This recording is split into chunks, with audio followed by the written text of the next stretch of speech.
What do you see? What's that?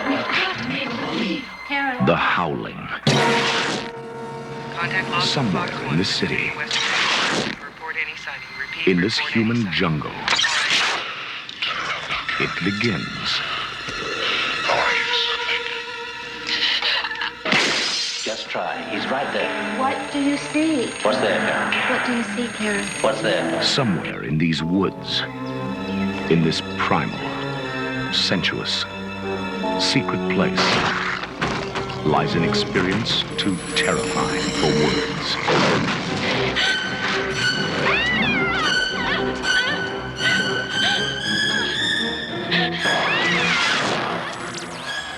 And now, all anyone can do is watch and wait. Tonight I'm going to show you something. Make you believe.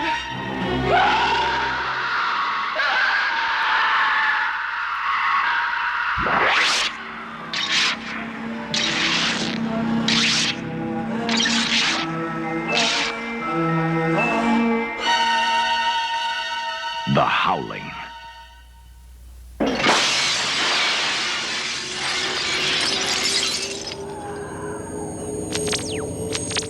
You blow it! You blow it! You blow it! You blow it! Welcome to You Blew It. This is the show where we watch turd sandwiches in HD so you don't have to. Reliving our childhoods one Blu-ray disc at a time. I'm Roden, and as always, sitting across the family fun center from me is Camaro Kev. How are you doing, sir? I'm good. You sound a bit subdued, man. You sound pretty laid back right now. Well, I'm literally laying on my couch. I've got a nice fleece blanket over my legs because for me it's colder than shit in here. And we've got a wonderful Halloween movie for everybody. We do have a Howling movie. Goodness. Did you just come up with that? Yeah, dude. Did that just right off the top of your head, man? Yeah, isn't that cool? Wow. That's Episode cool. done. Yeah. The Howling, 1981. Yeah. Classic Shakespearean tale of two lovers who go to a secluded, what would you call this? Like cult-like Yeah, it's like a retreat. retreat Yeah. full of fucking werewolves. Mm-hmm. Yeah, which is kind of a spoiler, I guess. Called The Colony. How The many Colony. movies is there where something is called The Colony? There's probably a lot. There's so many, like, I think in Double Team with Van Damme, he goes to the colony. Really? I think so. I think there's like I don't remember that. I think there's a Ray Liotta movie where he goes to the colony. The colony is like I think It's a great catch-all phrase for a cult. I guess, but it's used, but it's used for various things. Like I think the colony in Double Team is where all of these think tank brilliant minds that like control the world go. Okay. In the Ray Liotta movie No Escape, I believe it's one of the Whoa. Yeah, do you know that movie? I do, and I remember seeing it. I know I've seen it, but I cannot recall anything. The only thing I can recall is from the cover, which is that weird missile launcher that he holds. Yeah, at one point. And blows up like a helicopter or some shit at the end of the movie. Yeah, it's like in the future when you go to prison, you go to this island, and I think one part of the island that like the good people are called the colony, and then there's the bad people on the island, and even though they're all criminals, but then they get a hold of this like me and JD always called it the super magna gun. Yeah, there's always in movies. There's always like for a while there. 1990s were, I mean, 80s and 90s. You had the quad missile launcher or quad grenade launcher in Commando. Commando. Right? Like, you had the crazy ass gun in I Come in Peace. Yes. You had this, and so like we always found that trope to be really funny, and that movie especially is like. Right. They got this gun, so now whoever... The crazy rifle in RoboCop. But in No Escape, it was like whoever controlled the gun, like, controlled the island, basically. Oh, really? That's what... It's like nukes, basically, For some reason, I always there's no other weapons. I always mix that movie up with The Island of Dr. Moreau, because I think they actually came out probably pretty close, but... Pretty close together. But I think one of them's called the colony. They're both on the island. Yeah. So anyway, like the colony is always like a term that is used that I always think is like pretty stupid. But anyways, yes, there's the colony in this movie as well. So this movie in particular, both of us thought we had seen at least parts of this movie. Yeah. And the part that I saw, the part that you saw was just for the nudity. Really stands out in my mind because I was pretty young, and that's what happens when you have an older brother, right? Who has a friend who has a CED player. His parents have a CED player. The giant, by the way, if you don't know it, we've talked about this before, but the CED player was these giant cartridges with basically like a laser disc inside of it. It's vinyl. It's vinyl though. Yeah. But it looked like a giant floppy disk. It did, yeah. And they're the coolest looking fucking things on the planet. I just remember we rode our bike down to my brother's friend who his father was the principal of the elementary school or vice principal. Yeah. So they were like some of the richies in town. And they had this, I couldn't grasp it at the time either, my brother. And we called it a laser disc player because we didn't know any better. You didn't know any better. Yeah. And we ride our bikes down there and I don't know what we're going down there for and like, oh man, before my parents get home. So we pop this movie in, it's The Howling. And he fast forwards it to a scene in there where a lady gets butt-ass naked, full frontal nudity, and then like has sex and they turn into werewolves. Yes. I don't know how old I was. I was in elementary school. And of course, blew my fucking mind. We paused it at this scene and then probably the rest of that year, all I could talk to my brother about was, how did that happen? Like, he's like, it's a Laserdisc player. I'm like, it shoots lasers on your TV? Like, how does it, because I couldn't grasp how you could play something, make it play on a TV. Up to that point, we didn't have a VCR. We just had a regular TV, antenna TV. In the house. That technology in particular still blows my mind too, because it is a vinyl record that is inside this fucking cartridge. Yeah. Right? It's in a cartridge because it is scratch. So prone to getting scratched. Yes. Yeah. Just like a regular record. But at least regular records don't have to be in a fucking... That's true. Like, these are so sensitive to anything. But it's a flawed piece of technology. That's why it's failed. But it is also, like, so tactile for some reason in my mind. Wild. Because the player on this thing, too, is like a massive... Like, just think of what the old 8-track players looked like. Yep. It's like that, but on a much larger scale. They had newer modern ones that look more like a VCR. Like a VCR kind of thing.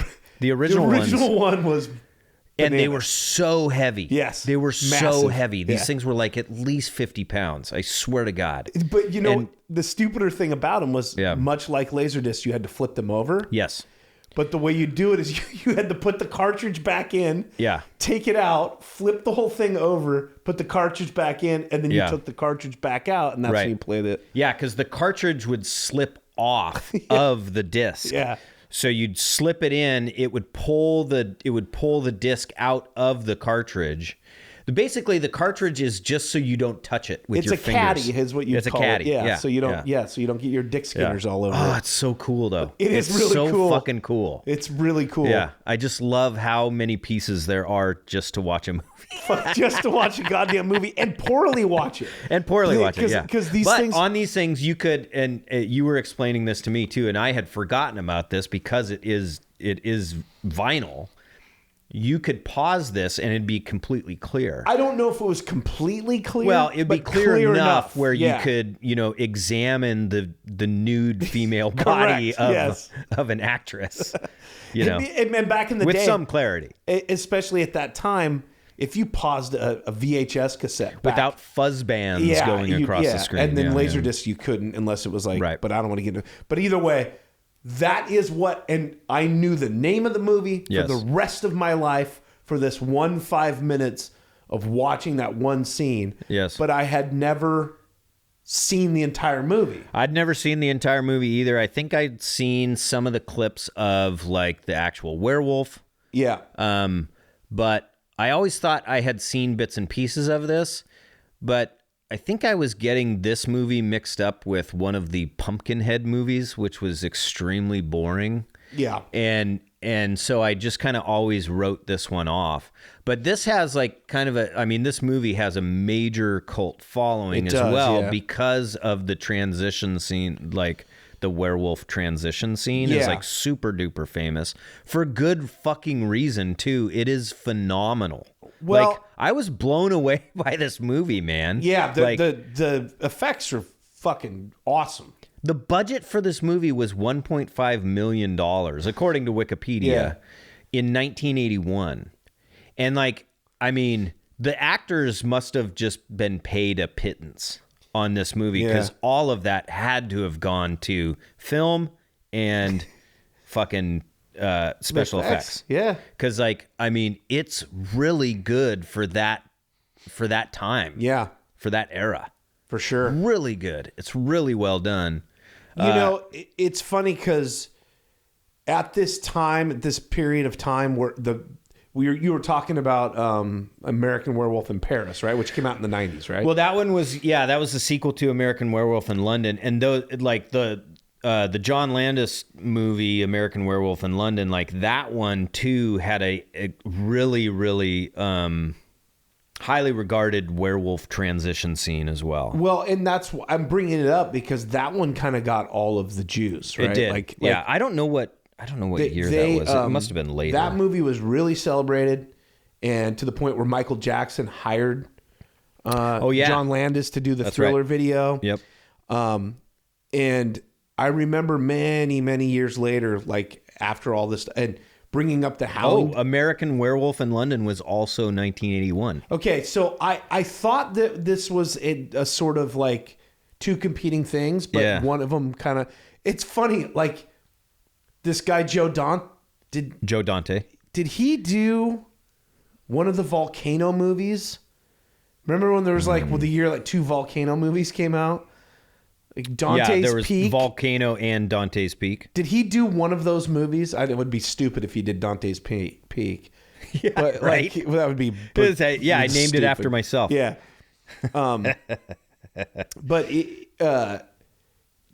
I just know that American Werewolf in London kind of got all of like the buzz from that, and everyone loved that. And I remember many years later bringing this movie up, and everyone's like, "Oh, that movie sucks," and I was like, "Really?" And they're like, "Yeah."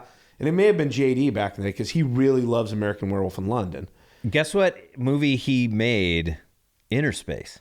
Joe Dante did? Joe Dante. Okay. Because there's two actors in this movie that were in Interspace, and I kept on saying, "Oh yeah, that guy's from Interspace." He directed that. I'm not seeing. Let's see. He did Gremlins. Oh yeah, Gremlins that's 2, right. Gremlins 2 and The Burbs. Yeah. Wonderful, wonderful movie. The Explorers. Joe versus the Volcano. Did he do that? I'm looking. Maybe not. Matinee. This is always great when we search the internet. So cool. Cool. Great. I'm an idiot. Stuff. I'm probably wrong.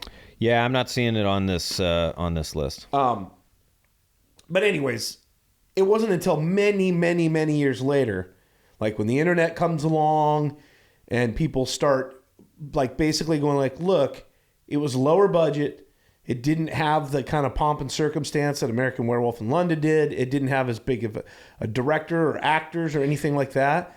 And then people started saying, you know what? Fuck it. I think the transformation scenes in this movie are better than I think they're better than than American Werewolf in Paris. I think, that movie is still great. Yeah, and they all can be good. I mean, but this one got a lot of heat back in the day. I remember just for being like kind of too schlocky and too low budgety. I will say the music in this movie is terrible. Like they do too many throwbacks. Yeah. Because there's some scenes too where like, some of the characters are watching like the old Wolfman movie. Yeah, like it's obviously an homage to that. Yeah, it's an homage to it. And then they use a lot of like the older kind of like pipe organ music but in the it bounces movie too. Between that and sometimes more contemporary music. Yeah. And like, kind of, sets the contemporary music kind of sets the scene in any scary movie. But there's a couple of really weird choices that they made in this with that kind of stuff. But regardless, This movie's fucking great. Yeah. I absolutely loved it. The story is really good. Yeah. Like I felt like the script and the story were fantastic. You kind of knew what was happening. Yeah. You know, it was pretty obvious, but like it was really a fucking fun movie, man. So at the beginning kind of threw me off. They're in LA, I guess, right? Is that what it is? Yeah. And they're LA. in like the red light district. So it's like all of these peep shows, strip clubs, and all this stuff.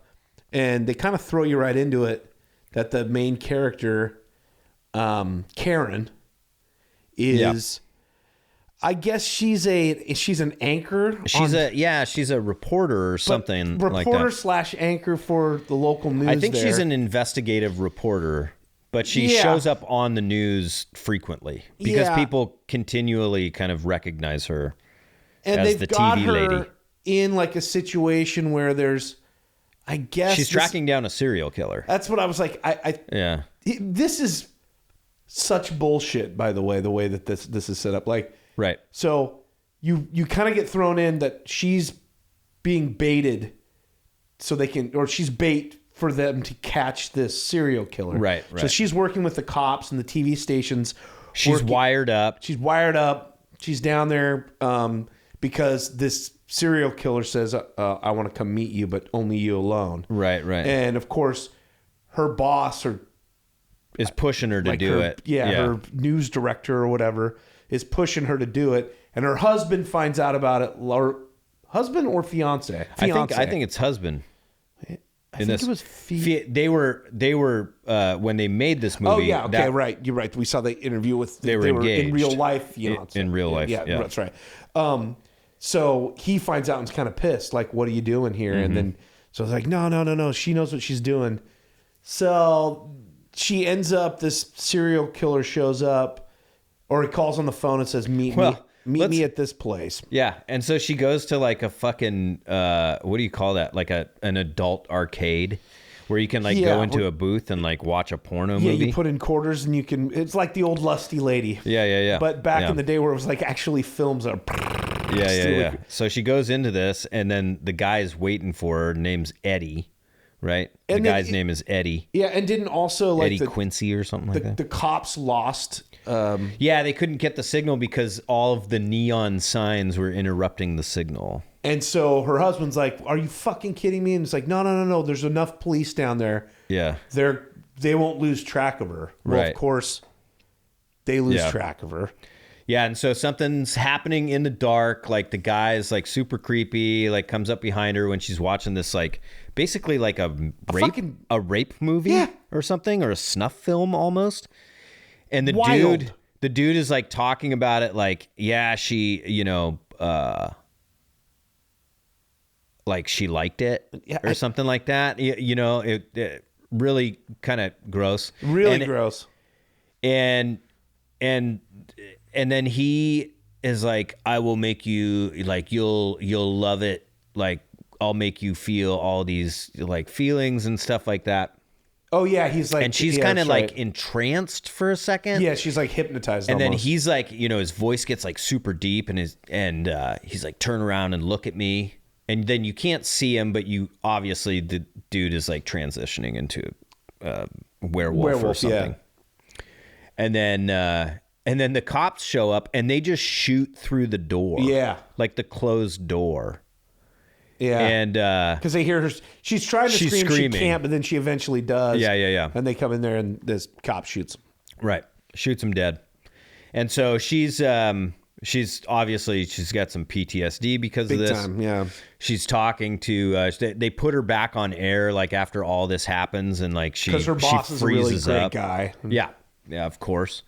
She freezes up on camera. And she can't remember really anything that happened in there, but she's getting these weird little flashbacks and shit.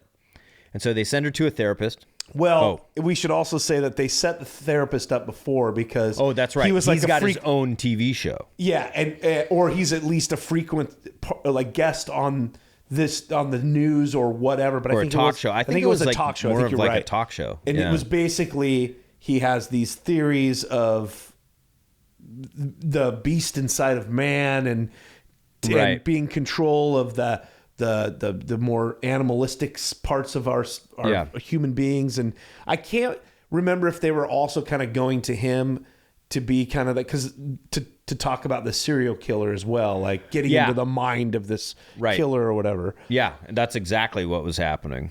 And then, so after she's having all these flashbacks and stuff, they take her to that therapist, and he's like, well, you know, what you really need is you need like a couple weeks off. You need to go to this place called the Colony. Yeah, like, he's like, basically, you need to immerse yourself in my...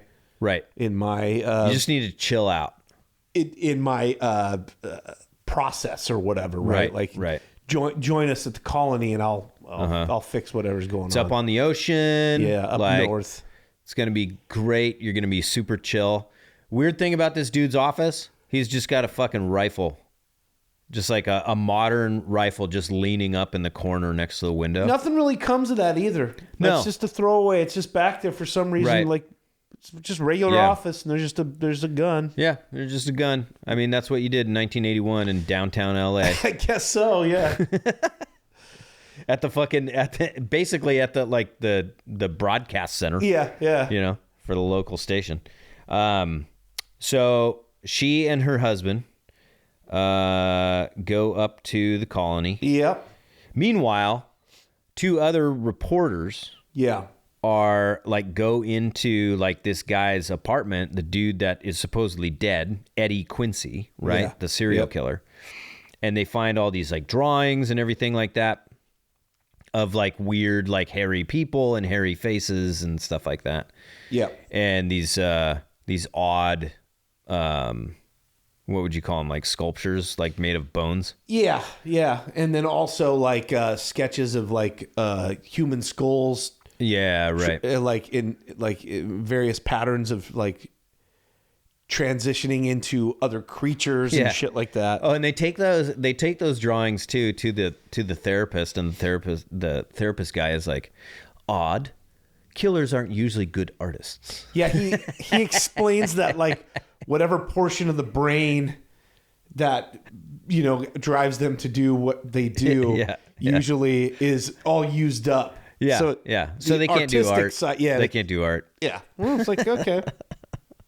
Yeah, it makes sense. It's just it's just matter of fact. We all know that. That's just, That's pretty crazy. And how we get diseases out of the blood is by sticking leeches on you. Yeah, exactly.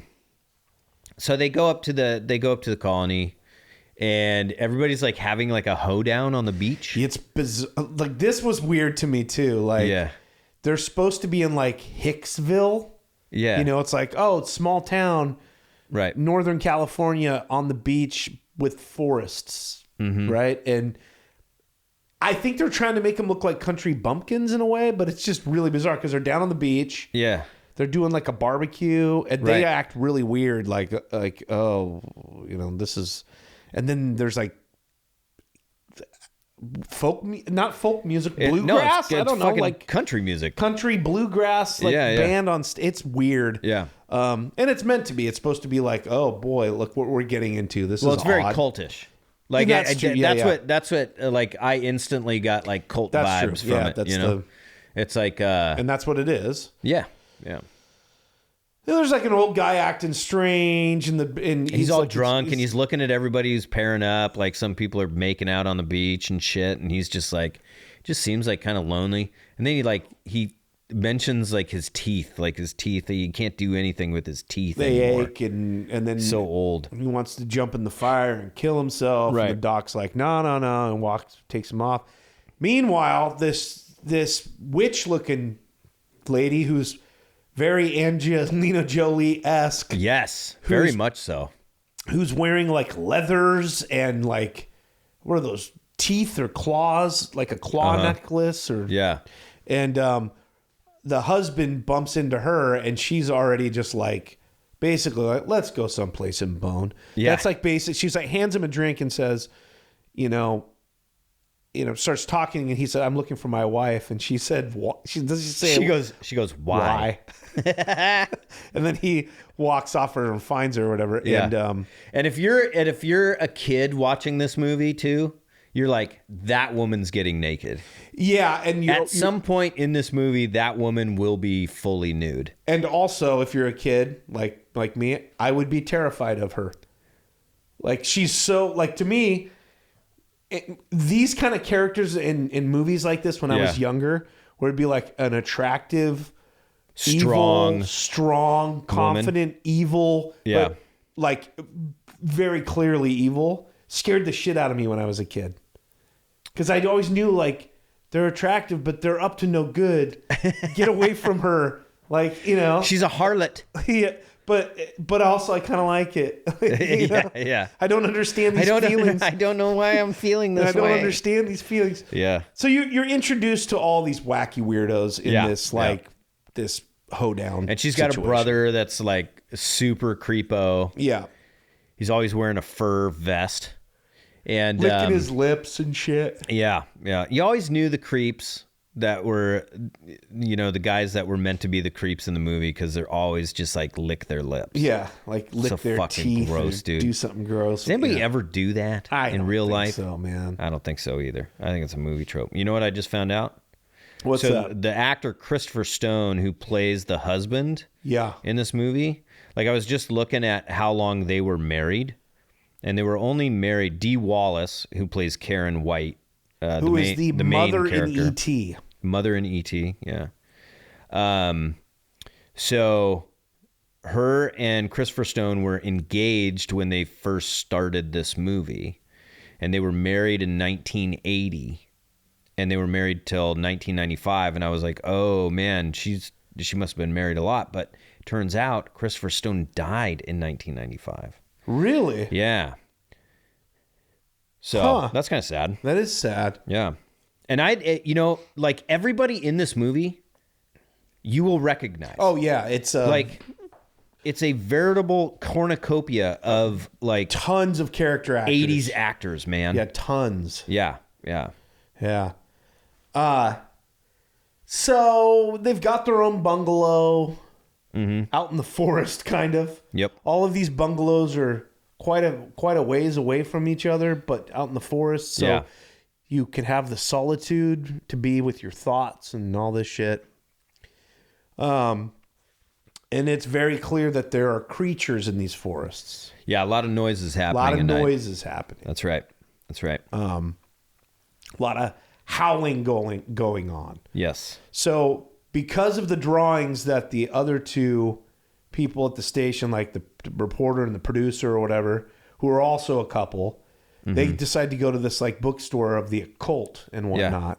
Run by another character actor that has been in so much shit. Yeah. And playing the exact same character that he plays in every fucking movie, which is great. Like, I never tire of that guy's character. And this is classic in these kind of movies too, where you have this character who is telling these people about this world. Just exposition dump on the history of werewolves. They're shapeshifters, and the only way you can kill them is by a silver bullet or burning them. Yeah.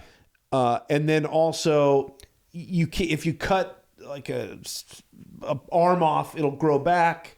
He gives you, like, this whole thing, and it's pretty well done, I have to say. Like, there's some, like, comedy involved in, because the reporters are very serious, and then he's like, do you believe in this stuff? And he's like, no, I run a business. I'm selling books. He like says something to the effect of, like, I believe in taking all major credit cards and cash and all this. Like, basically, like, you believe whatever you want to believe. Just make and sure he has you pay a box of silver bullets there because some guy ordered them, and then he never. Yeah.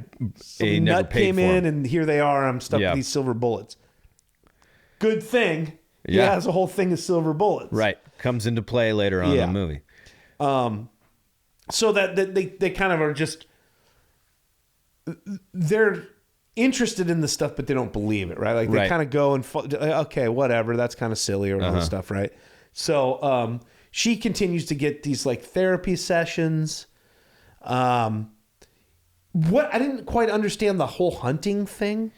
Well, so remember, there's a bunch of noises one night, and she goes out with this other woman. That's right. And they grab a rifle, they grab a flashlight, they go out to like find out what the hell's going on, and they find a couple of like dead cows in like one of the pastures, like mutilated dead cows. And so,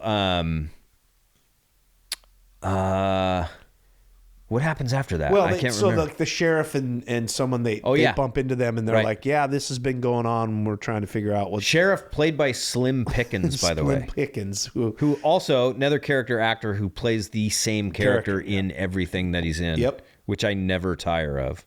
Yep. It's good stuff. Yeah. So I guess that's what it is, right? They have to go on a hunt to see like.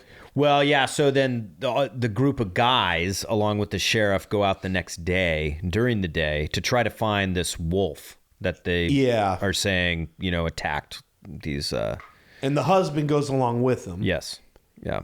He ends up killing a rabbit. Right. And taking the rabbit to. Because he runs into the weird TC, brother. who is the weird brother that's always wearing the fur vest. Fur vest. Yeah. Like. And he's like, hey, my sister will skin that for you and cook it. And he's like, okay. Because he tells him it's a sin if you kill something and you don't eat it. Right. And we didn't mention that, what's his name, by the way? Chris Stone's character. Oh, jeez. I don't remember. The husband. Yeah, the husband of Karen. Yeah. I don't recall. What's his character? Wow, fuck. I do not recall. Let's see. Why do you... Bill, okay. Bill. So, Bill is a vegetarian. Oh, that's right. We forgot. We didn't mention that. They mentioned it very clearly a couple of times. Well, right. And at like the hoedown on the beach, they mention it because they're cooking beef on a spit above a fire, and they're like, here, let me cut you off a piece. He's like, oh yeah, I don't really eat meat.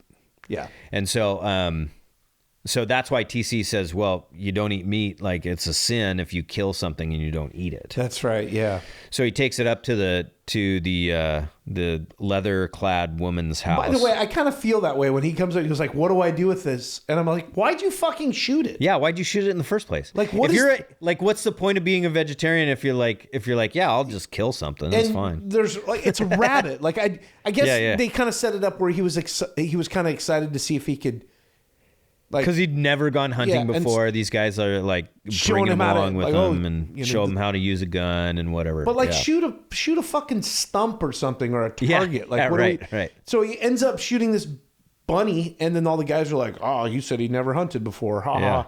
And then if rightfully so, he goes, "What do I do with this now?" Yeah. And the guy's like, "Well, you eat it, and if you don't, it's a sin." And so he's like, "Oh shit." Yeah. So he takes it up. I kind of felt that way too. Like, hey, asshole. Yeah. Like, why'd you shoot the damn thing? Like, right. And also, I love that he was like, what do I do with it? As if you can't eat rabbit.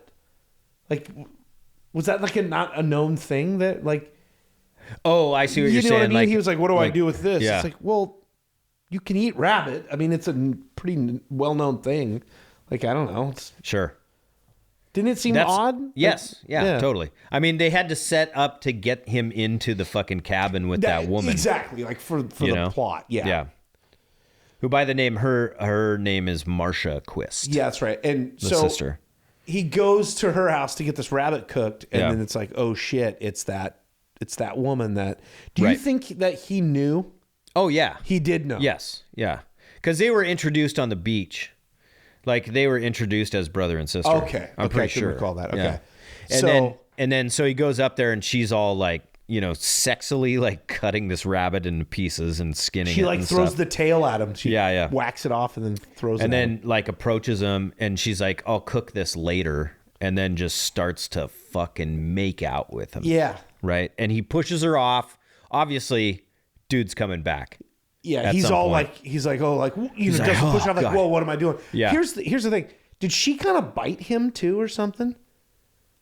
Maybe, but I don't think they really showed that. They don't, but he reacts to it like almost like almost like a violent reaction to it. Yeah. I thought it was more of just like he was like, what the fuck am I doing? Like, I'm married. My wife is here. Like, fuck. Yeah. Okay. Yeah. Because I mean, nothing comes of it. You're right. They don't show like blood or him going, "Ow, my lip." But so he starts walking back to his cabin, and he gets attacked in the day. Yeah. By a werewolf. Or no, it's not day. Is it day? I can't remember. But there are day scenes, and night switches pretty quickly in this movie too. And we point out too that like, oh wow, there's like werewolves during the day. Well, remember the bookstore owner says that was bullshit. Yeah, like that's right. That's right. Full moon stuff is bullshit. That's why I call them shapeshifters, because they can just change whenever they want. That's a good point.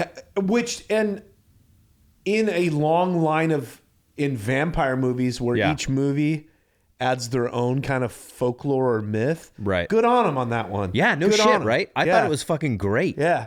I thought that was a great little change to that folklore. So he gets attacked. And he gets attacked and he gets bit on the arm, right? But it's it's in like on the shoulder, I think. But and he doesn't see it, right? Like, so he doesn't like, something bit me, an animal attacked me. Yeah. It's a werewolf, but obviously and so ends up back at the house. He gets like a shot. They take him to the doc. Yeah. They call the therapist guy the doc, because he's there now as well. And then he's sleeping that night and he's awoken by like noises. I think it's or like something like that. Howling maybe, or even maybe whispering his name. Right. Because that's another thing that happens here. Yeah. Yeah. And ends up back at this like fire, and there's Marsha. Yeah. Just standing there. She fucking takes her clothes off, full frontal, in front of this fire. And they just fuck. And as they're fucking, they turn into werewolves. It was the hottest thing I've ever seen. What sort of damage did this do to me in life? I mean, seriously, that was the scene that I saw. Oh when my I was God. Like a well, kid. I mentioned to you too while we're watching this, I was like, well, I think we both have a new fetish. We're going to be looking up when you go home. I know what I'm looking up on Pornhub. I'm gonna see if there's any werewolf porn out there. Probably is. Gross. Gross. It'll probably just be this scene. And so in this scene too, isn't this the one where when the scene ends, it like does this wide shot where it pans up to the moon? Oh yeah. And it's like fully animated. Yeah, it was like a cartoon, but it was like a silhouette. It was like what they used to do, like when they would rub grease on the film. I don't know anything about that, but I thought it was more that's like, what they did in Star Wars. Rotoscoping or something is what I thought. That's what, yeah. But that's what they did in Star Wars to get rid of so you couldn't see the wheels underneath the speeder bikes and stuff like that. In the first Star Wars movie, they rubbed grease on the literal film cells to get rid of the wheels. To get rid of the wheels. And it's almost like animated what do you call that? Matte painting. Yes. That's almost what it is. Yeah, that's exactly what it looked like. It looked bad. It looked terrible. And it was too jarring. Yeah. Because nothing else in this movie. Because nothing else in this movie uses that. You're like, why is this a cartoon all of a sudden? And then the funny thing is that they utilize stop motion animation at the end to show a group of werewolves kind of standing together and moving. Very short. It's very short. Yeah. But why didn't they do that for that scene? The only thing I can think of is maybe he wanted to make this dreamlike. Because that was the other thing. They kind of made it a little dreamlike. That point, too, you hadn't seen really like a full werewolf yet. That's true, either. yeah. That's true. Like the full this is what I love about older horror movies too. They build. Is that they build the tension up to a point where you finally see the full monster. Like you're only seeing bits and pieces of the monster up until a point. Yep. Right? I wish they would still do that more. Well, that's the thing. It's almost, and I always go back to, it's almost like a martial arts movie too. Where you just get a little bit, and then finally you get like one serious high kick, or you get a really big fight scene, and then it would be you get a really really long transformation scene. This transformation scene is really long. Oh my! And they build to it. God. And once they pay it off, we're talking about later in the movie too. It's not the transformation during the fuck scene. But that's what they're building. That's just straight fucking hot. Like yeah. And they don't go full werewolf. Like no, they don't show them full werewolf. No, they got fangs and they're drooling and they're getting all hairy and that's about it. Then it go, it, like, oh, that's fucking crazy. Yeah, then it's just Boner City, dude. You get you think he was wearing something down there, right? Because he was nude too. Yeah, he was nude. You see his ass at some point. You see his ass, pretty. But he's got to be wearing like something. There, I would think right? so. They put like something because there's no cut. Like she disrobes, he disrobes, and then they come together. Yeah, they come together like body front to front and are making out, and then they go to the ground. It's like, guys, dongs right up against Bush. Against Bush, and they're like Velcros, his Bush and her Bush. Yeah. But he's got to be wearing like a cod piece or something covering that shit. They have to. They probably have to do that. I don't know. How does that thing like? Okay, let's talk about this for a second because we're way ahead of where we're at physically in the movie. Yes, right now. Anyway, but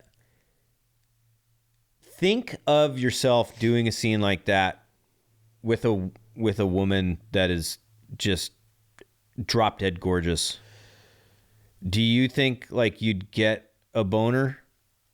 I mean, at like my age now, no, because I'm just a fucking. I can barely get it up now, anyways, dude. I'm pushing 50. No, I mean, I don't know. I mean, I'm being a smart ass. Yeah. It would be a weird circumstance. Yeah, you got a whole bunch of people standing there with cameras and everything. It's probably colder in hell too. Actually, that's what they said during the making of the movie too. It was like really cold out there because they were clearly outside at night. Yeah. It looks like yes. I don't know, man. There'd be a lot of like, it's cold, you're outside, a ton of crew around there. She's probably somewhat of a stranger to you. It all depends. Like, are you someone who gets off on being watched? Are you like avoid? You know what I mean? Like, I guess maybe if you're I've just into always that wondered sort of that, shit, especially with like an actor who might be used to situations like that and maybe a little bit more comfortable in a situation like that. Like, boy, does that like are they taping you up? Does the tape accidentally come undone? Like, what happens then? You know. Is the woman? I can is tell the you, woman like, oh my God, dude, come on, Rick? Yeah. Well, like, I can tell you that they didn't have any intimacy coaches back then or whatever. That's for damn on sure. Set, that's for damn sure. No way.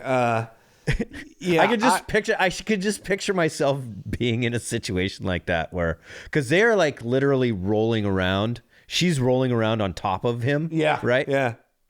And she's fully fucking nude. Yeah. Like there is nothing, to the imagination. Yeah, there's not like something that gets snuck in between them as they exactly. Like, and like I can just picture myself like if that woman is on top of me just going, I'm so sorry. I'm so sorry. I'm so sorry. I can just imagine like just like it comes undone like. Because when we were younger, you'd have to like flip that thing up under your belt sometimes during class. If you're lucky to have an elastic band in your underwear or but sometimes it would even push that, like if you're wearing sweatpants or something like that, it would push that thing out. Yeah. So it's still sticking out a little bit up top, And it was like, man, I just want to know. I want to get the scoop. Like, I want to talk to an actor that has done a scene like that. They will never I know. They'll never give you the truth. They'll never give you the truth. Did you get a boner? Could you imagine at this day and age as an adult, like getting just random boners throughout the day anymore? Fuck, dude. If that continued, I think I'd just stay back here. Like, Never leave. Because, I mean, man, that was a serious problem. It was a fucking huge problem. I mean, for me, it was like a medium-sized problem. But yeah, I mean... but still, it was constant. Yeah, it was constant. It was like, golly, man. What am I going to do here? I got to figure this one out. Because every dude knows the feeling of being in class and getting called up or just being nervous that it would happen at least. Or it's just time to leave. Like class is over and you're like, motherfucker. And you've got to, because like when you stand up, things come loose, right? Yeah. And you don't want to get caught adjusting. You've got to quickly adjust. Yeah. so that when you stand up, it's not just like poking out. Yeah. That's a fucking, man, that was the worst. But here's the thing, you going back to this scene and your question. Yeah. Like, it's anatomy. It is natural things that cannot be controlled. So if you are this guy, fucking Joe Stone or whatever, the actor, and he does get a bone on, like, can you fault the guy? Like, seriously, no, not it's at not all. like, but you know what would be even worse? If she like comes up, starts making out, like presses up against him, he just blows it. Could you imagine? Just, oh my gosh. You know, And Stephanie, then again, I'm sorry. And then Like, again, we get back to the I'm so sorry. you can't I'm so control sorry. that. But I know. Good Lord, could you imagine? That'd be just horrific. I mean, yeah. Golly, man. Good Lord. Oh, Jesus. That must have been so uncomfortable. Yeah. So uncomfortable Well, for both sides on filming something like that. It's getting weird now as we watch these movies that are exploitation movies. You get a lot of shit like this. I mean, that fucking last one we watched, the Bikini Car Wash. The Bikini Car Wash went softcore porn. Went too far. Went too far. But you watch this shit now with a new perspective on how things are and how movies are made and what like probably they shouldn't have been doing and that sort of thing. Oh yeah. And it's pretty shocking now sometimes. We watch this stuff and I'm like, holy shit. Like that whole beginning where they're watching that snuff film. Yeah. I'm like, that's not even legal in porn really, right? No, I don't think so. You can't just show full on rape. Like what? Yeah. Like that's, I'm watching that at the beginning. I was like, this is fucked up. Like, yeah, it did not make me comfortable. No. It was like, and it's weird later on in the movie too. I think they edited out an F word. You could see the guy's mouth clearly say fucker, but he doesn't say it. That must have been to get an R rating. That's what I'm wondering here because they got full frontal. Yeah. They've got that porno rape thing at the beginning. Yeah. And then they probably are like, look. You got to cut back on the swears. Yeah. How about that? Like, okay, isn't that funny? You got to get rid of the F-bomb. And there's at one point where a guy sounds like he's going to say shit. But he says like, sheep. He says sheep. Yeah. Yeah. The fuck, dude? It's ridiculous. So where did we leave off then? So so he gets bit, right? Yeah, he gets bit in the shoulder when he's we've been really drilling down on this sex scene. But then he goes and fucks her, and they change and all this shit. And she scratches his back too when she starts turning into the werewolf. Real Teen Wolf situation. Yeah, scratches his back, and then he goes back into the cabin. And lays down next to his wife. What happens after that? Oh yeah, so Terry, I think, is that when Terry comes out? Like the female reporter friend or the investigator friend? Yeah, I think it's somewhere after that because he starts acting more animalistic. Well, no, right? That is right because she calls her friend Terry and says. Like, because Terry and her boyfriend, the other reporter, are like doing all this investigative work in the city still. And they're like coming across all this werewolf shit, right? And then, oh no, she comes out first. She comes out before she comes out by herself. Bit. And it's, I can't remember what the catalyst is that. I think it's when he gets bit. It's when he gets bit. That's right. You were right. I think, okay. I'm turning myself around. Like the sex scene is going on, and I'm like, you're being watching it again, being it's happening complete right now. Pervert. Yeah. But that's right. It's after he gets bit. She calls. Karen calls Terry and says, "Bill's been bit by a wolf." Or attacked by a wolf. And so Terry and the other guy are just like, they look at each other and like, you got to go out there. Yeah. Like something fucked up is happening. Werewolves are real. And so she comes out, she hears all this. She hears the sex going on in the woods. Yeah. She records it. She records the sounds of it from her cabin. And then the next scene is them walking on the beach, and you instantly notice that the beach scene is the same as this drawing that they found in Eddie... his apartment or whatever. Eddie's apartment, the serial killers. And so I think a little bit later, like Terry is like hiking around and like hikes up the hill and then looks back and sees that, and she puts 2 and 2 together, and she's like, oh shit. Yeah, that dude's from this colony. This is the colony is this, and then she ends up back at like the cabin again, like Marsha's cabin. That's right. Yep. That's right. Yeah. God, and then you remember more than I do. Finds all these other drawings that are from Ed. Quinn? Is it Quinn? Yeah, it's like it's Eddie's. It's Quinn or some. Yeah. It's some unique sort of Q. Right. Last name. And finds all these drawings in there, and then she gets attacked by a werewolf, and this is like the first time that we see the full werewolf. I think, right? Or large parts of like the hooves walking through the forest, and then you don't get a super clear look. Oh, that's right. We don't get the super clear look. She's like just goes yet. into like this under storage basement kind of area of this cabin, and the werewolf's trying to break in and grab her, and she uses a hatchet and chops the arm off. And then the arm like kind of deflates and then re-inflates and turns back into a human hand. Yeah. Pretty cool effect, actually. And she runs to the main cabin, to the doctor's office, and calls her partner and is like, holy shit, like, it's fucking real.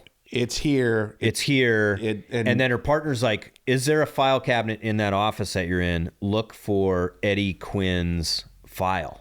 Look to see if there's like Eddie Quinn's file. 3 or 4 Quinns or whatever. Yeah, so she finds Marsha Quinn, she finds TC Quinn, and Eddie Quinn.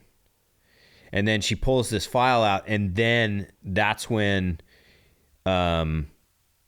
she's full on attacked. Yeah. And this is the first scene that we see like the full werewolf. Yeah. And it looks so fucking good. It's really cool, man. It looks so good. It's so well done. And it's not a wolf man situation. No, it's a like, straight up wolf that's walking on its hind legs. Yeah, it's a beefed up wolf walking on its hind legs. Super long, pointy ears, which I thought was cool really cool too. It's cool looking. Yeah. So she gets killed. Yep. Or you think. No, she does. She does. She gets killed. That's weird. Why doesn't she turn into a wolf? Well, because I think they just eat her. Okay. Yeah. And then I think at that point too, like Karen starts coming around because she gets in a fight with Bill, right? Bill backhands her, dude. Bill, oh yeah, that Bill fucking hit her. Yeah.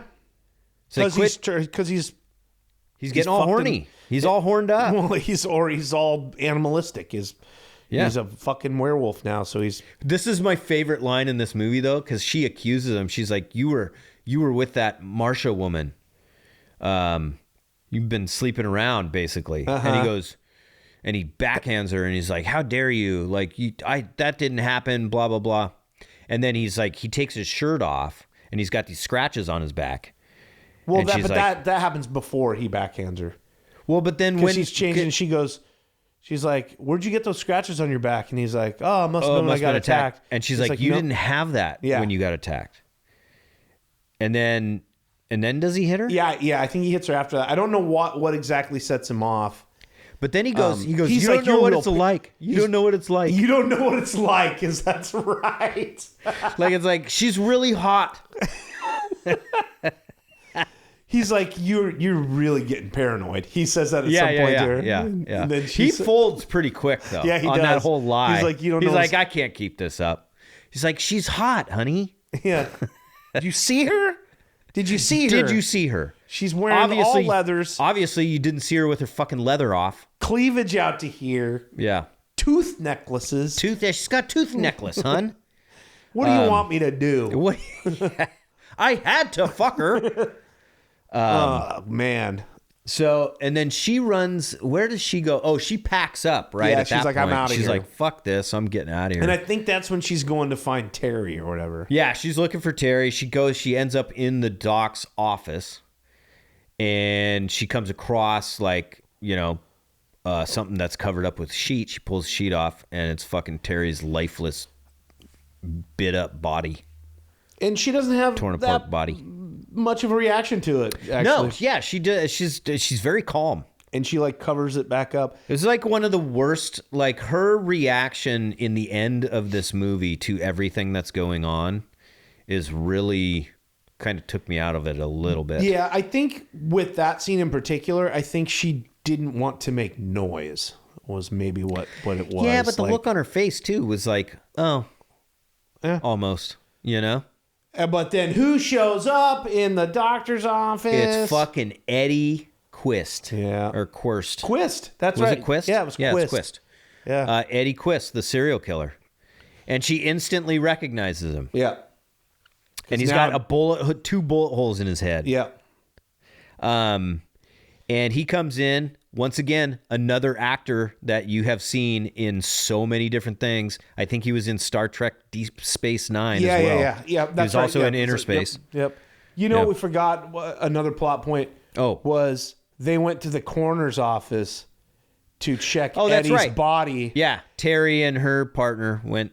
Yeah, and so this Eddie's body was gone. This was one of the reasons why they were even more like, okay, this might actually be what we're thinking it is. Right. Because they go to open up and get the body's gone, and there's all these claw marks inside where they kept the body, and the coroner's like, door. It was here. It was just here. I don't know. Well, he didn't get up here and walk out on his own. Dun, dun, dun, dun, and they look at each other. So that I forget about that. So he shows up like looking like not a zombie, but like a rotting corpse with a bullet in his head. Yeah, right. Like a hole in his head. And then this is when we see the full transition scene, which goes on for quite some time. Yeah, it goes on for quite some time. Like it was kind of comical to a certain extent because it was like so the way that they filmed this was that the actress that plays Karen, D. Williams or D. Wallace. Yeah. D. Wallace. Yeah. They did not, have the other actor there. She just had to kind of react with the director, Joe Dante, just saying, okay, he's getting taller. Now he's getting taller. Now his ears are coming out. Yep. And the reaction on her face is it doesn't fit. This is like she just saw her friend is like torn apart, and now this guy that she pretty much saw killed right in front of her in a porn fucking factory has shown up looking like a zombie. Has shown up looked like a zombie with his shirt off, and now he's turning into a fucking werewolf, and she's just like kind of just standing there just watching it happen. Well, the problem with the scene too is I don't think they got enough reaction footage of her. So you end up like you're mesmerized by like, wow, these effects are fucking incredible. And then at some point you go, wait a minute, what's she doing right now? Well, you don't know because they barely cut back to her. And after a long point, they cut back to her and she's like leaning on this desk like, oh, it's like, but she doesn't say anything. She's not even screaming. Right. Well, I'm saying that in like she has a look on her face like she's just watching this whole thing unfold. It's right. Why are you standing there? Yeah. Like grab something and it literally takes this guy like fucking 5 minutes, it's like 5 minutes to change into a full werewolf. Yeah. She could have made a pot of coffee. She could have kicked him in the balls like in Monster Squad. Nut balls. Yeah. She could have ran. Yeah. While he's transitioning, like, But she finds out she feels a bottle behind her. Oh, yeah. And she's like... And it's like full of acid. It's, I guess, full of acid. And she knows that? I don't know. She kind of turns and looks at it. And then he's like, I want to talk... Before we get into that, they must have had several different... Oh, my God. ...dummies, or at least if the actor was in that makeup, they would have had to take all that stuff off, reapply... with new like prosthetics and everything like that, like several different times because they show like each stage of his face changing and like his snout like coming out and everything like that. It was incredible, dude. Yeah, there's so many. It was really good. For 1981, it looked fucking stellar. Yeah. It was really cool. Yeah. Yeah. Anyway, that's what I want to say. And it would be like, you're right, because it would be like... I love this shit. I love this so much. I love this kind of stuff. Whatever's going on with his face here is different than this, like in each stage of transforming is like, you're right, they'd have to put... Yeah. It's crazy the amount of time that they put into crafting all of the things to make this thing happen. Indeed. But also, it's the big money shot of the movie, obviously. But it's also like so fucking long. It's so long. Yeah. But cool. Yeah. Yeah, super cool. So she ends up throwing the acid on him, and she runs off. But she's caught by a number of the other people that are in the colony. Yeah. And big reveal. They take her to the barn. And they're all everybody's there. Right. They're all fucking werewolves. I did think it was kind of interesting how there's this clash of the doctor is basically... Yes, this was cool. He was basically it's a really cool like, plot point.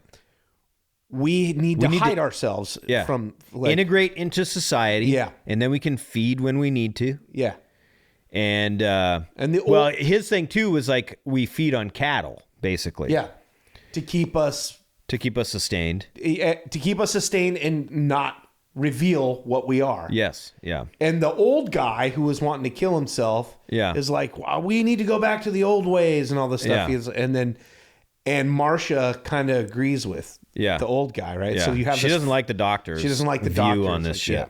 Yeah. She's old school. So they're arguing amongst themselves. Right. And right. But then who shows up? But the producer guy. Oh yeah. Who's in a Mazda RX-7. Terry's boyfriend. This was a funny scene when because like when Terry gets killed, right? She like is on the phone. We forgot to say that. She's on the phone with her partner. He hears it happen. With the producer. And he hears it happen. And so he races over to the bookstore, grabs the silver bullets and starts racing out, but he's got to gas up before he leaves the city. And so he pulls into this gas station. There's this dude gassing up in front of him. He's like, he honks his horn. He's like, it's an emergency. It's an emergency. And this guy turns around and he goes, hey, okay, man, like chill out. We don't all have Mazda money. Yeah. It is like an old RX-7 or like something. Mazda money? Yeah. Was that a thing? I don't Were know. like Mazda's like I don't think so. ever super expensive? Like exotic and expensive back then? Maybe. In 1981, who knows? I always thought back then that like everyone hated on that stuff because it was... Dude, we had a Mazda pickup truck. My dad had a little tiny blue Mazda pickup truck. It was awesome. I mean, I knew several people that had a B2200 Mazda pickup. Yeah. Like, but I always felt like if you're in Podunk, wherever, back in 1981... Yeah. You didn't look on like Mazdas and Nissans and Toyotas as cool vehicles because they're cheap made, blah blah blah. That was kind of the and it's probably pretty racist now, but like but like that was the whole exactly thing what it was steeped in. I think that's what's funny about this is this dude says that line and it's like I don't know if he would be that impressed, especially if you're going into like northern Podunk, California or wherever it's supposed to be. I don't know. It's just kind of a funny line. Yeah. It is a cool car though. I love those old Z cars is what watching they call him get out of that too when he makes it to the colony. Yeah. Like when he finally makes it to the barn. Yeah. Not easy. He really like I mean he's a taller guy. Yeah. It looked kind of comical him getting out of there. Yeah. Yeah, and this is where it kind of falls apart a little bit too. Is like he shows up. He makes it to the doctor's office first, right? And then ends up being confronted with Eddie. Yeah. And Eddie is like back in human form, but he's like, his face is all like, he hasn't fully transitioned back into human form. So his face is all like torn up and stuff. And you can see like his jawbone still sticking out and shit. It's pretty gross.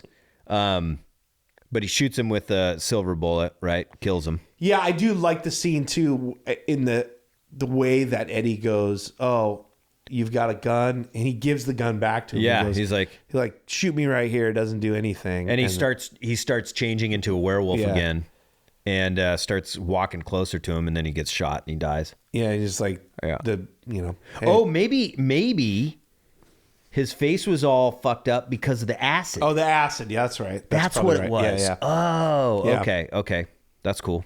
So he ends up going to the barn, and then all the people come out, and they're basically like, they don't think that they don't know that he has silver bullets as well. Right. And he starts taking a bunch of them out. I don't know. It's kind of right. And then Karen gets free because she's being held by them. Yeah. Karen gets free.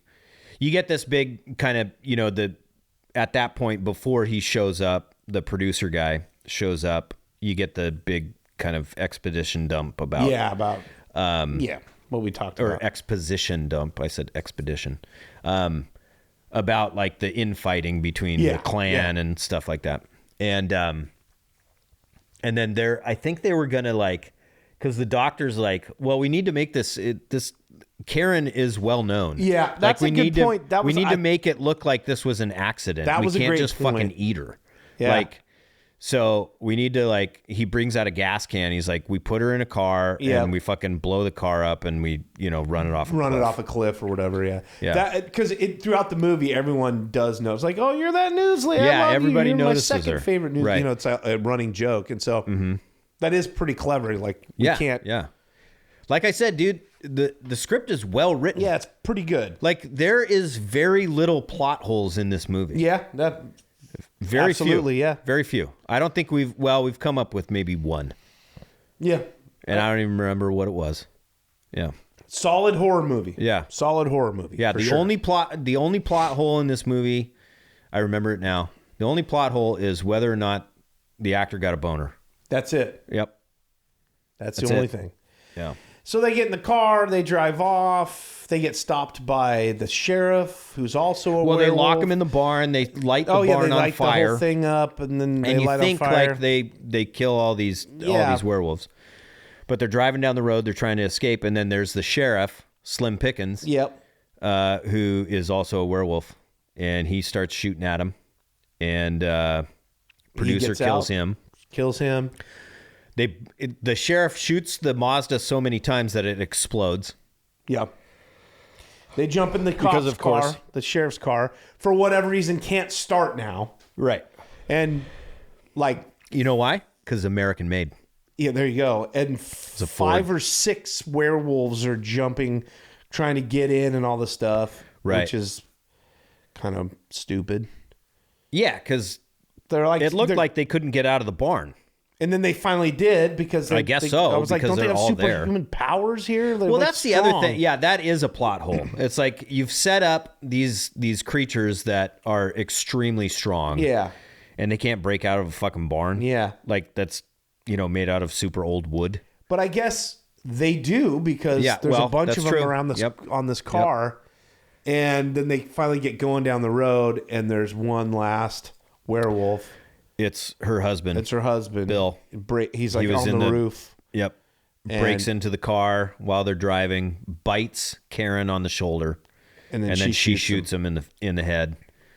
And then this is the end of this movie is fucking great. Yeah, it's a pretty good way to end it. Yeah. It was a fantastic way to end this. Well, first we see 3 or 4 werewolves in the middle of the road that are stop motion animation. Yeah. It actually looked pretty good. Yeah, it's cool.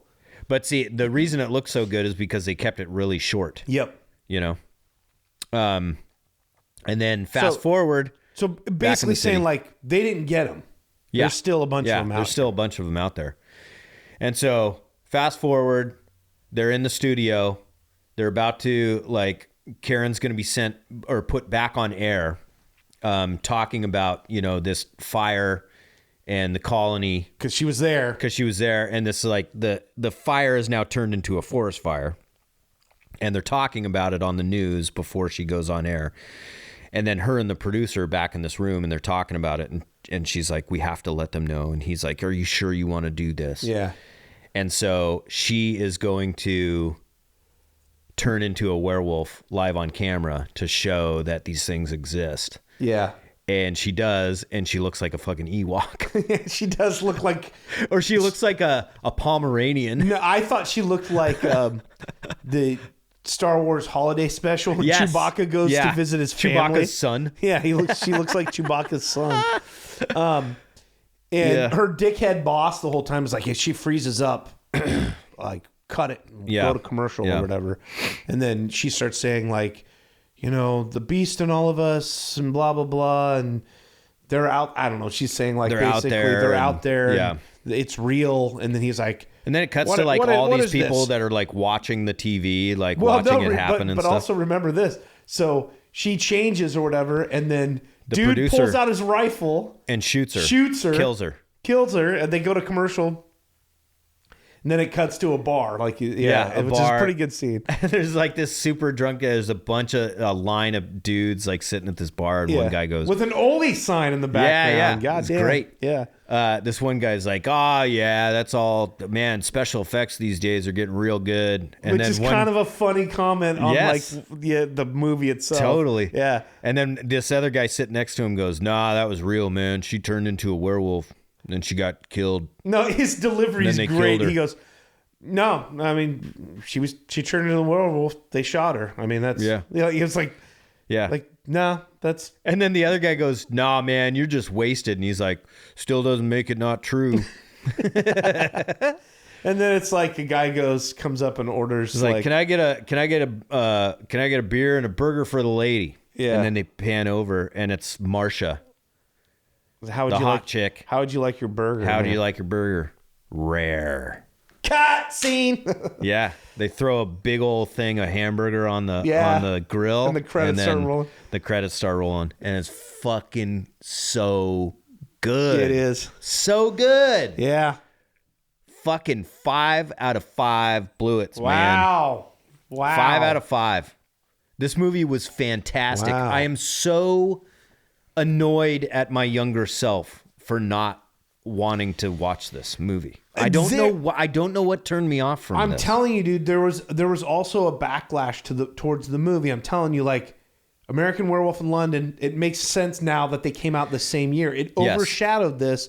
And so many people were like, "Oh, that one's dumb, dude. That one's stupid. Don't even watch it." I think it was more for me. Werewolves weren't really on my radar until later. Yeah, like because I didn't even see American Werewolf in London until like I was probably in college. It just didn't interest me. Well, werewolves didn't interest me. There's not that many werewolf movies, too, right? That's true. It's not like they. It was just like an old. It was like Frankenstein. Yeah. It was like an old or The Mummy. You know, it was like the old kind of monster movie. Yeah, it just didn't interest me at all. Well, it's bizarre how vampire movies have like endured. Like those movies. Yeah, I do like a good vampire movie. And there's so many of them, but like for whatever reason, the werewolf shit never quite took off that way. Yeah. But then you get into Twilight, and then it's like the werewolves and vampires. Whatever it was, early 90s, when American Werewolf in Paris came out, and I saw that movie, I was like, oh. Yeah. Like, this is cool, and it was funny. It was funny, too. It had some comedy to it. You go back and watch that movie now, and like the special effects in it, because they were using a lot of CGI. Oh yeah. Not good. Yeah. But they did use a certain amount of practical effects in that movie too, which were really good. But that made me kind of go back and watch American Werewolf in London. But I've always seen this movie's cover. The cover's great. The Howling cover, and they haven't changed it for this 4K release. Yeah. I think it's Shout Factory who did this one, I think. I mean, it was ubiquitous. Yeah. In all movie stores. Yeah, and I remember, I think the early versions too, it may have been in like one of those bigger clamshell. Yes. Like plastic. Yeah. Clamshell. Yeah, totally. And it's like the claws coming through like skin. Yeah. Or like maybe even cloth. Maybe. Yeah. Yeah, but then you can see a woman's like lips or mouth kind of screaming behind it as well. So cool. Yeah. And it just I never fucking watched it. Yeah. I thought I had seen some of this, but I think I was conflating it with something else. Yeah, I thought I had seen way more of this than I had. Yeah. Like I couldn't tell you anything about the plot. I thought it was a completely different plot. Yeah. And I remember catching it on TV at some point. See, that's probably where I saw some of it as well. And it was like the kind of the boring shit where they're in the cabin having these discussions, and then she's in like, because there's a scene where she goes and gets therapy, and it's like group therapy. Right. And I think I probably came across that when I saw it. I'm like, what is this bullshit? Yeah, and this is boring as hell. Yeah, and just flipped past it or whatever. But stick with it. Dude, this is a fantastic movie. It's done really, really well. The special effects are great. I had a blast watching this. I'll give it a solid 4 out of 5. What? Yeah, I'm like, there's better horror movies out there. I'm not gonna give it. Of course. I'll give it a 4. I'll get a 4 out of 5 Blu Its. Okay. All right. Well, but that's, that's really good. It's good. Yeah. I highly recommend, if you have not seen this, or if you just saw it a really long time ago, I would highly recommend revisiting it. Yeah, for sure. Yeah. Speaking of vampire movies, do you have a favorite? Yeah, sure. I'm probably gonna just go with Lost Boys. I think Lost Boys is a good one. I'm a big fan of Lost solid. Boys. That is it. I recently watched that again. I think I watch it every year. Around this time. It's still such a fucking great movie. It's fun. It brings another. It brings rock and roll to the vampire. What I was saying about this, where they add more to the myth. Yes. I think, I don't know for sure, but that's the first movie where they make a thing about inviting them into your home. Does that seem right? I think that's been part of the folklore with vampires for a much longer time than that. But I don't remember it being such a point. Being in a movie. The movie in this one makes it a point to be like, yeah. Because that's the whole thing. Is you silly boy. That's the whole payoff in that movie. You're like, what? That's how true. is this? Yeah. How? Like what?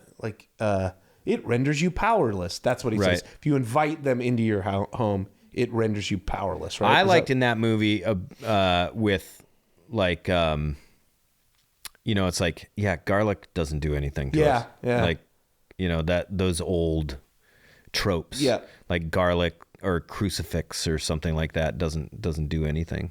I also like too that they had the fangs on either side of the front teeth. Right. Instead of the canines or whatever, the canines or whatever. Yeah. Totally. So. My favorite one is with my man Josh Hartnett, 30 Days of Night. Wow. That one is fucking terrifying. Never saw it. It's so good. It's so well done. Yeah. Okay. Anyway, happy Halloween, everybody. Yeah. Happy Halloween, everybody. Yeah. I wish we could have done another horror movie. We always. I don't even think we did one last year. No, we did. I'm pretty sure we didn't. We somehow missed it. I'm fairly certain. Really? Yeah. Man. Yeah. But here's the thing. We don't only have to do horror movies for Halloween. We can do them. No, but I like it, man. No, I know. like it. It's great, but why do we wait so long until we come back again and it's like October and it's like, oh, we should do a horror movie? It's just a feeling, dude. Yeah. It's just it's the season, it's getting true. darker sooner. It's like you cozy up with a horror movie. I just love the I love the feeling of this fucking season. But then you go into the holiday season, you don't I know, feel it's so like quick. And the transition is so quick. Yeah. It's like my kids are getting ready. They're like, all right, Dad, it's almost November. We're gonna start watching the fucking Harry Potter movies again. Yeah. And I was like, I'm looking forward to that too. Yeah. Looking forward to it. All right, everybody. Dialogue. Oof. We're not all Mazda rich.